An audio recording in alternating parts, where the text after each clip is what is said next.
తిరుపతి జిల్లాలో గంజాయి అక్రమ రవాణాపై పోలీసులు ఉక్కుపాదం మోపారు. రెండు వేర్వేరు కేసుల్లో మొత్తం 9 మందిని అరెస్ట్ చేసినట్లుగా తెలుస్తోంది. నిందితుల వద్ద నుంచి 18 కిలోల గంజాయితో పాటు 4 సెల్ ఫోన్లు పోలీసులు స్వాధీనం చేసుకున్నారు. తిరుచానూరు పోలీసుల పరిధిలో 5గురిని, వెస్ట్ పోలీస్ స్టేషన్ పరిధిలో మరో 4గురిని అరెస్ట్ చేశారన్నట్లు తిరుపతి జిల్లా ఏఎస్పీ రవి మనోహర్ ఆచారి వెల్లడించారు. నిందితులపై ఎన్డీపీఎస్ యాక్ట్ 1985 కింద కేసులు నమోదయ్యాయి. ఇక దీనికి సంబంధించిన మరింత సమాచారం మా ప్రతినిధి రవివర్మ అందిస్తారు.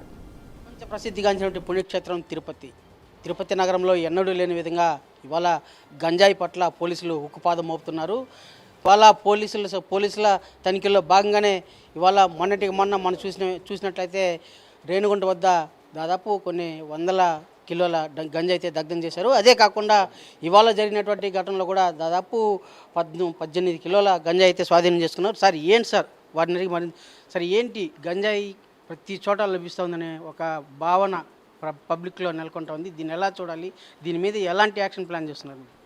ఇవాళ జరిగిన దాంట్లో మాకు 2 చోట్ల దొరికిందండి. ఒకటి వెస్ట్ పోలీస్ స్టేషన్ పరిధిలో దొరికింది, అదేవిధంగా ఒకటి తిరుచానూరు పోలీస్ స్టేషన్ పరిధిలో దొరికింది.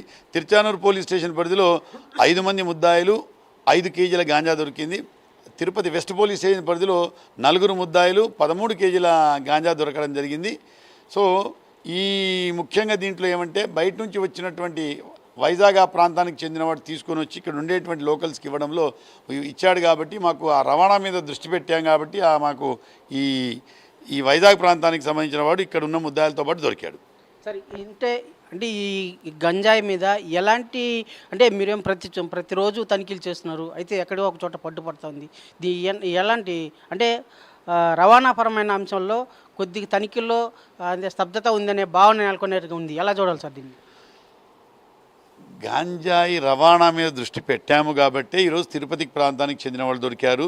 గతంలో కూడా ఎక్కడ కేరళ పోయే వాళ్ళు దొరికారు, చెన్నై పోయే వాళ్ళు దొరికారు, కర్ణాటక పోయే వాళ్ళు దొరికారు. సో ఇవన్నీ కూడా ఎందుకంటే వీళ్ళంతా ఈ ప్రాంతానికి చెందిన వాళ్ళు కాదు, రవాణా తీసుకొని వాళ్ళ ప్రాంతానికి పోయేవాళ్ళు.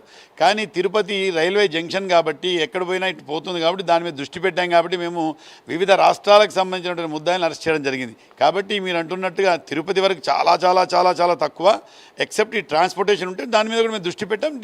డిఫరెంట్ ప్లేసెస్ మేము అరెస్ట్ చేయడం జరిగింది. సార్ ఇవాళ ఏ ఇన్సిడెంట్ జరిగినా ప్రతిదీ కామన్గా పబ్లిక్ గంజాయి సేవించుండాడనే భావన ఉత్పన్నమవుతుంది. అది ఎంతవరకు కరెక్ట్ అండి?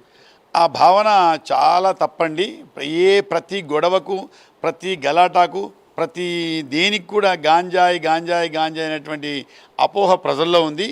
అది కరెక్ట్ కాదు. ఎందుకంటే ఈ జిల్లాలో మా ఎస్పీ గారు 10,000 కిట్స్ తెప్పించాడు, గాంజా టెస్టింగ్ కిట్స్. 10,000 కిట్స్తో మేము టెస్ట్ చేస్తున్నాం, అయిపోయింది. మళ్ళీ 10,000కు ఆర్డర్ పెట్టారు ఎస్పీ గారు, వస్తున్నాయి ఆల్రెడీ, ఇంకా కొన్ని ఉన్నాయి మా దగ్గర. సో గాంజాయి కిట్ వల్ల ఏంటి ఉపయోగం అంటే అప్పటికప్పుడు మనిషి గాంజాయి తాగాడా లేదా అనేటువంటి టెస్ట్ చేయడం జరుగుతుంది. మనకు రిజల్ట్ తెలిసిపోతుంది అప్పుడే, ఎక్కడో పోయి రావాల్సిన పనిలే. కాబట్టి మీరు ఈ పేపర్లో వచ్చినటువంటి గాంజాయి మత్తులో హల్చల్ అని కానీ, గంజాయి మత్తులో హత్య అని కానీ, గంజాయి మత్తులో దాడి అని కానీ వచ్చేవన్నీ కూడా అది కరెక్ట్ కాదు. కాబట్టి ప్రతి ఇన్సిడెంట్ని గంజాయి మత్తుతో ముడిపెట్టడం అసలు సరికాదు. ప్రజల్లో అపోహ ఉంటే తొలగించుకోండి దయచేసి. ప్రజలకు మా విన్నపం ఏంటంటే ఇది గాంజాయికి సంబంధించి మన తిరుపతి జిల్లాలో చాలా చాలా చాలా మైన్యూట్ అది. కాబట్టి ఏదైనా మీకు గాంజాయికి సంబంధించిన సమాచారం ఏదైనా తెలిస్తే డెఫినెట్గా 1972 కాల్ చేయండి. మీ పేర్లు కానీ ఏమి కానీ ఎక్కడా బయట చెప్పడం కుదరదు, చెప్పరు. అదేవిధంగా మాకు సీనియర్ ఆఫీసర్స్ లెవెల్లో మేము ఉన్నాం కాబట్టి మీరు మాకు కూడా చెప్పొచ్చు డైరెక్ట్గా, మేము తప్పకుండా దాని మీద చర్యలు తీసుకుంటాం. సార్ సొసైటీలో యువత ఇవాళ గంజాయికి బానిస కాకూడదు అనే పోలీసు విజ్ఞప్తి ఎలా పరిగణించాలి? ఇప్పుడు గంజాయికి బానిస కాకూడదు అనే మా నినాదం కదా. ఎందుకు అంటే గంజాయి మత్తులో ఇరుక్కుంటే జీవితం వ్యర్థమైపోతుంది, కేసుల్లో ఇరుక్కుంటారు. ప్రభుత్వ ఉద్యోగాలే కాదు, ప్రైవేట్ ఉద్యోగాలు కూడా రావు. ఎందుకంటే ఇప్పుడు ప్రైవేట్ ఆర్గనైజేషన్స్ కానీ, ప్రైవేట్ ఫ్యాక్టరీస్ కానీ, ప్రైవేట్ ఇండస్ట్రీస్ కూడా ఏమంటున్నాయి, అతను వాళ్ళ బ్యాక్డ్రాప్ చెక్ చేస్తున్నాయి. అంటే ఏమైనా కేసులు ఉన్నాయా లేవా, చిన్న 324 ఉంటే కూడా ఏమవుతుంది, వద్దొద్దు వీటి మీద క్రిమినల్ హిస్టరీ ఉంది అని అంటున్నారు. సో కాబట్టి యువత ఒక అర్థం చేసుకోవాలి, ఈ పెడదారి బట్టిపోతే సమాజానికి చేటు, దాంతోపాటు మీ భవిష్యత్తుకు కూడా అంధకారం అయిపోతుంది, మీకు ప్రైవేట్ ఆర్గనైజేషన్లో కూడా ఉద్యోగాలు దొరకకుండా ఉంటుంది.